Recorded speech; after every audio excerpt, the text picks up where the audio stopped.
नमस्कार दोस्तों, आज हम लोग बंगाल विभाजन के बारे में डिस्कस करने वाले हैं। दोस्तों बहुत ही इंपॉर्टेंट टॉपिक है, तो शुरुआत करते हैं। तो सबसे पहले तो दोस्तों आप लोगों को यह याद रखना पड़ेगा कि विभाजन के समय बंगाल की कुल जनसंख्या 7,85,00,000 थी। लगभग कितना बताएं? 7,85,00,000।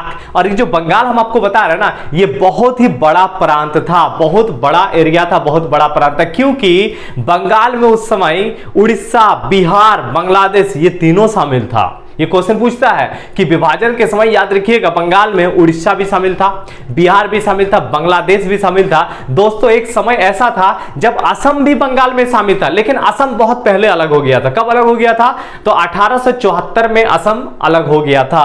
1874 में असम बंगाल से अलग हो गया था। अब इतना बड़ा प्रांत है, याद रखिएगा इतने बड़े प्रांत को, इतने बड़े एरिया को एक अकेला एलजी, एक अकेला लेफ्टिनेंट गवर्नर कैसे प्रशासन दे सकता है?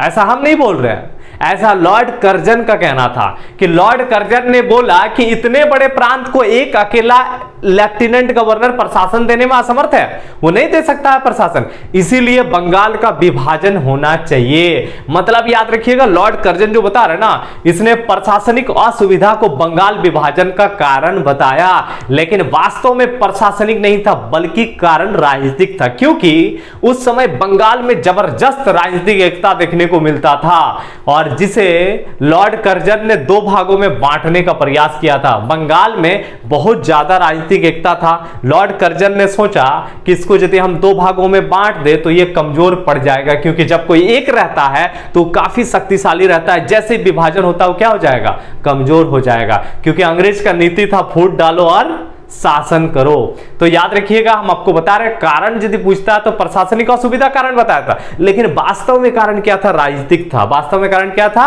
राजनीतिक था। याद रखिएगा दोस्तों एक डेट आपको याद रखना है, 3 दिसंबर 1903। कितना बताएं?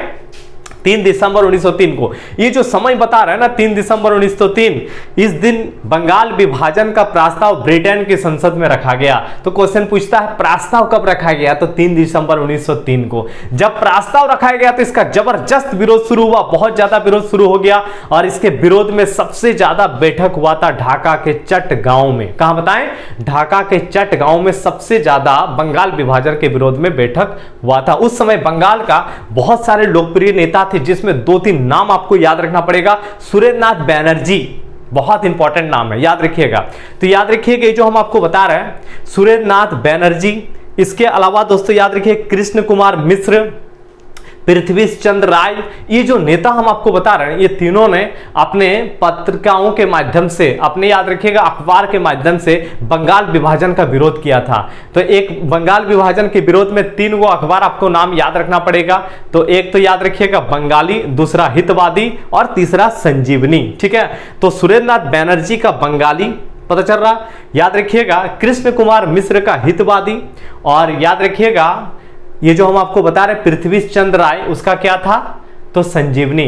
तो बंगाली, हितवादी और संजीवनी के माध्यम से बंगाल विभाजन का बहुत ज्यादा विरोध किया गया था। बात समझ में आ रहा क्या बोल रहे हैं? तो कौन कौन से अखबार के माध्यम से बंगाल विभाजन का विरोध किया गया? तो याद रखिएगा बंगाली, हितवादी और क्या बताएं? संजीवनी के माध्यम से। इतना विरोध हुआ, इसके बावजूद भी याद रखिएगा दोस्तों, ध्यान दीजिएगा, इतना विरोध हुआ इसके बावजूद भी 19 जुलाई 1905 को निर्णय की घोषणा कर दिया गया कि बंगाल विभाजन होगा। इतना विरोध के बावजूद भी 19 जुलाई 1905 को निर्णय की घोषणा कर दिया गया। अब देखिए जब निर्णय की घोषणा किया गया, ध्यान दीजिएगा क्या बोल रहे हैं, बहुत इंपॉर्टेंट है। निर्णय की जब घोषणा किया उसके कुछ दिन के बाद 7 अगस्त 1905 को स्वदेशी और बहिष्कार आंदोलन का शुरुआत किया गया। ठीक है, अब ये स्वदेशी और बहिष्कार आंदोलन का शुरुआत करने का निर्णय कलकत्ता के टाउन हॉल में लिया गया। कब लिया गया? तो 7 अगस्त 1905 को। तो ये क्वेश्चन कई बार पूछा है कि बंगाल विभाजन जब हुआ था उस समय साथे एगो आंदोलन और चला था, स्वदेशी और बहिष्कार। स्वदेश मतलब अपना देश, और बहिष्कार मतलब किसका बहिष्कार? तो याद रखिएगा अंग्रेजी सामान का बहिष्कार। स्वदेशी और बहिष्कार आंदोलन का शुरुआत पूछेगा तो 1905 में हो गया था। तो ये तो हम आपको बता रहे हैं, कलकत्ता के टाउन हॉल में ये निर्णय लिया गया था। बहुत इंपॉर्टेंट है दोस्तों, याद रखिएगा। ये जो बहिष्कार था, किसका बहिष्कार? अंग्रेजी सामानों का बहिष्कार, सबका बहिष्कार। याद रखिएगा, आपका न्यायालय का बहिष्कार, स्कूल का बहिष्कार, हर चीज का बहिष्कार। जैसा कि आप लोगों को पता होगा कि आगे जो असहयोग आंदोलन चलाया था गांधी जी ने, ठीक उसी टाइप का ये बहिष्कार था। ठीक, याद रखिएगा, मिलता जुलता चीजें इसमें भी था। तो क्वेश्चन पूछा जाता है कि आपका स्वदेशी और बहिष्कार आंदोलन जो है ये कब शुरू हुआ था? 7 अगस्त 1905 को शुरुआत हुआ था। बहुत इंपॉर्टेंट है दोस्तों, याद रखिएगा। ये जो बंगाल विभाजन हम आपको बता रहे हैं, ठीक है, आपका 16 अक्टूबर 1905 को ये प्रभावी हो गया। मतलब क्वेश्चन पूछता है कि बंगाल विभाजन हुआ कब? तो 16 अक्टूबर 1905 को। ठीक है, तो जिस दिन बंगाल का विभाजन हुआ ना, कब बताएं? 16 अक्टूबर 1905 को। तो जिस दिन बंगाल का विभाजन हुआ, याद रखिएगा, उस दिन पूरे बंगाल में शोक दिवस के रूप में मनाया गया। ठीक है, पूरे बंगाल में शोक दिवस के रूप में बनाया गया। और जब दो भागों में ये बटा ना, तो दोनों ही हिस्सों ने ये शपथ लिया कि हम लोगों को भले जितनों अलग कर दे, लेकिन हम लोग एक दूसरे को अलग नहीं करेंगे। बात समझ में आ रहा? तो क्वेश्चन पूछता है बंगाल विभाजन हुआ कब? तो 16 अक्टूबर 1905 को। उस दिन पूरे बंगाल में शोक दिवस के रूप में मनाया गया था। अब जब याद रखिएगा विभाजन हुआ, तो विभाजन कितने भागों में हुआ? तो 2 भागों में हुआ। एक पूर्वी बंगाल हो गया, दूसरा हो गया पश्चिमी बंगाल। ध्यान दीजिएगा क्या बोल रहे हैं, विभाजन 2 भागों में, पूर्वी बंगाल और पश्चिमी बंगाल। दोस्तों याद रखिएगा, पूर्वी बंगाल की राजधानी ढाका और पश्चिम बंगाल की राजधानी कोलकाता। ध्यान से सुनिएगा क्या बोल रहे हैं। ठीक है, विभाजन कितने भागों में है? 2 भागों में, पूर्वी बंगाल और पश्चिमी बंगाल। पूर्वी बंगाल की राजधानी कहां बताएं? तो ढाका। और याद रखिएगा पश्चिम बंगाल की राजधानी पूछेगा तो कोलकाता। ठीक है, आप देखिए जब 2 भागों में बटा तो 2 ठो एलजी भी तो होगा, 2 को लेफ्टिनेंट गवर्नर भी तो होगा। तो याद रखिएगा पूर्वी बंगाल का जो पहला गवर्नर था, नाम था उसका ब्लूमफील्ड फुलर। क्या नाम बताएं? Bloomfield Fuller. और जो पश्चिम बंगाल का पहला गवर्नर था, उसका नाम था एंड्रयू फ्रेजर। नाम क्या बताएं? Andrew Fraser. तो दोस्तों आपको याद रखना है कि आपका 16 अक्टूबर 1905 को बंगाल को 2 टुकड़ों में बांट दिया गया। ठीक है, उस दिन पूरे बंगाल में शोक दिवस मनाया गया। विभाजन 2 भागों में, पूर्वी और पश्चिमी। पूर्वी बंगाल की राजधानी ढाका, पश्चिम बंगाल की राजधानी कोलकाता। पूर्वी बंगाल का पहला गवर्नर ब्लूमफील्ड फुलर, पश्चिम बंगाल का पहला गवर्नर एंड्रयू फ्रेजर। बहुत ही इंपॉर्टेंट है दोस्तों, याद रखिएगा। विभाजन के समय बंगाल की कुल जनसंख्या 7,85,00,000। ठीक है, बंगाल उस समय बहुत बड़ा प्रांत था। हम आपको बता दें उड़ीसा, बिहार, बांग्लादेश सब शामिल था, असम भी शामिल था। लेकिन असम कब अलग हो गया था? 1874 में अलग हो गया था। प्रस्ताव 3 दिसंबर 1903 को दिया था। कारण क्या बताया था? प्रशासनिक असुविधा, लेकिन वास्तव में कारण राजनीतिक था। कोई तकलीफ नहीं है। याद रखिएगा दोस्तों, ये जो हम आपको बताएं 3 गो अखबार, ठीक है, बंगाली हितवादी और संजीवनी, ये तीनों अखबार का नाम आपको याद रखना पड़ेगा। ये क्वेश्चन में पूछा जाता है कि बंगाली हितवादी और संजीवनी के माध्यम से बंगाल विभाजन का विरोध किया गया था, इसका प्रचार प्रसार किया गया था।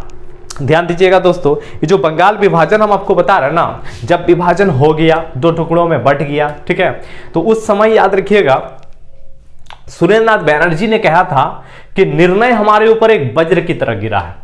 ये किसका कहना था? सुरेंद्र नाथ बैनर्जी का कहना था। क्या कहना था? कि निर्णय हमारे ऊपर एक वज्र की तरह गिरा है। ठीक है, इसके अलावा याद रखिएगा गोपाल कृष्ण गोखले ने कहा था कि बंगाल का जो विभाजन हुआ ना, ये हमारी एक निर्मम भूल थी। बात समझ में आ रहा है क्या बोल रहे हैं? तो विभाजन जो आपको बता रहे हैं, तो विभाजन के दौरान बंगाल में सिर्फ विरोध नहीं हुआ था, इसका विरोध आगे और भी कई क्षेत्र में हुआ था। तो कुछ क्वेश्चन याद रखिएगा पूछा जाता है कि बंगाल का जो विरोध हुआ था, तो याद रखिएगा इसके विरोध में प्रचार प्रसार मुंबई और पुणे में किसने किया था? तो तिलक ने किया था। बाल गंगाधर तिलक ने बंगाल विभाजन का जो विरोध है ये मुंबई और पुणे में किया था। कहां किया था? मुंबई और पुणे में। ठीक है, इसके अलावा सैयद हैदर रजा ने दिल्ली में इसका विरोध किया था। ठीक, लाला लाजपत राय ने पंजाब में इसका विरोध किया था। बात समझ में आ रहा? तो याद रखिएगा इसके अलावा और एक नाम आता है, ध्यान सुनिएगा क्या बोल रहे हैं, अजीत सिंह जो बता रहे हैं, इन्होंने यूपी में इसका विरोध किया था।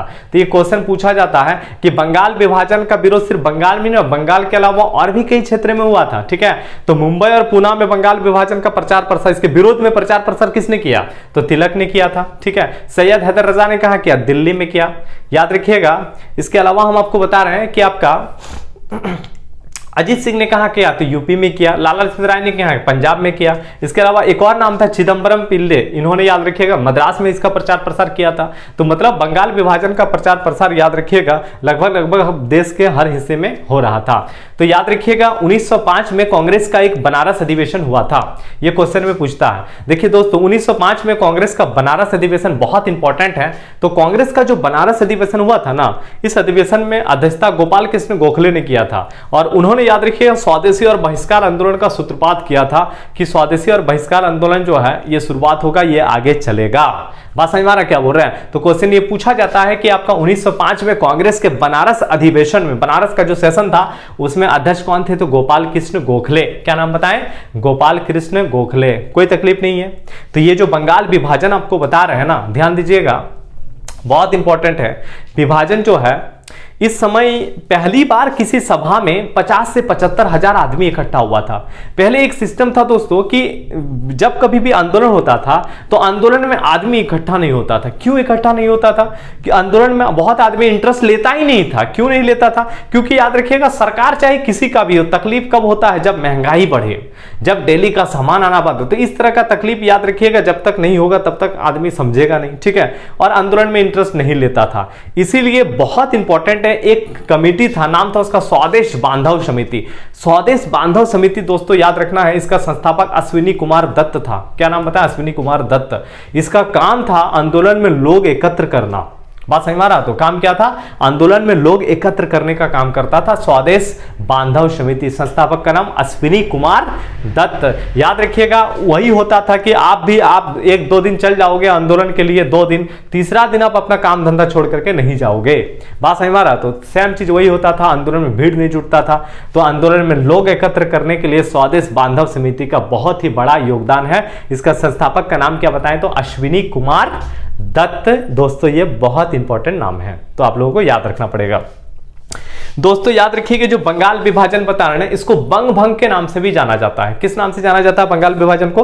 बंग भंग के नाम से भी जाना जाता है। तो दोस्तों ये जो हम आपको टॉपिक बताएं बंगाल विभाजन, ठीक है, ये छोटा सा टॉपिक है, ज्यादा कुछ इसमें है नहीं, ठीक है।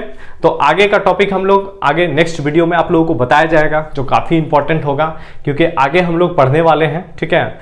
कुछ याद रखिएगा, आप लोगों को अधिवेशन के बारे में बताएंगे और कोशिश करेंगे कि आप लोगों को वीडियो जो है हमेशा रेगुलर मिलता रहेगा। तो दोस्तों यदि वीडियो अच्छा लगा तो वीडियो को चैनल को जरूर सब्सक्राइब कर लीजिएगा, ठीक है, और लाइक शेयर वगैरह जरूर कर दीजिएगा। मिलते हैं दोस्तों नेक्स्ट वीडियो में। जय हिंद।